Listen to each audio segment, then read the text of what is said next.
But the documented evidence points somewhere else entirely. Not to aliens, to a verified government disinformation campaign that destroyed one man's life and poisoned UFO research for decades. Because the Air Force didn't go to extraordinary lengths over nothing. Something near Kirtland Air Force Base was worth protecting at enormous human cost. The real question isn't whether aliens live beneath Dulce, New Mexico. It's this. What was so sensitive that the Air Force decided it was acceptable to systematically drive an American citizen insane rather than risk exposure?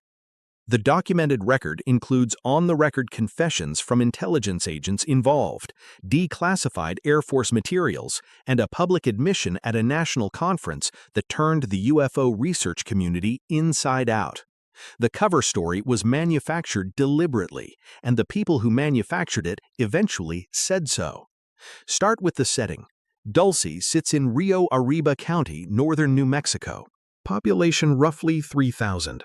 Seat of the Jicarilla Apache Nation. In the early 1980s, claims emerged that a secret multi-level base existed deep beneath Archuleta Mesa, just northwest of town. 7 levels. Joint human-alien operation.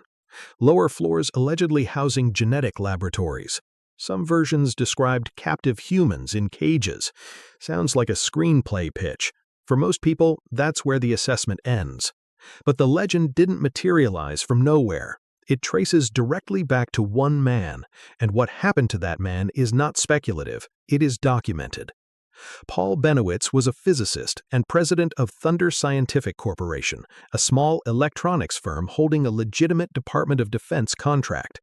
His facility sat adjacent to Kirtland Air Force Base in Albuquerque, New Mexico. In the late 1970s, using his own sophisticated equipment, Bennewitz began intercepting unusual electronic signals. He also reported observing anomalous lights near the Manzano Mountains, which form the eastern boundary of the Kirtland complex. Bennewitz didn't post about it on the internet. The internet didn't exist yet in any public form. He compiled recordings, assembled data, brought everything directly to the Air Force. He believed, sincerely, that he had intercepted extraterrestrial communications. The Air Force took his report. Subscribe for more. Also, our full video on this is now live. Link in the description below.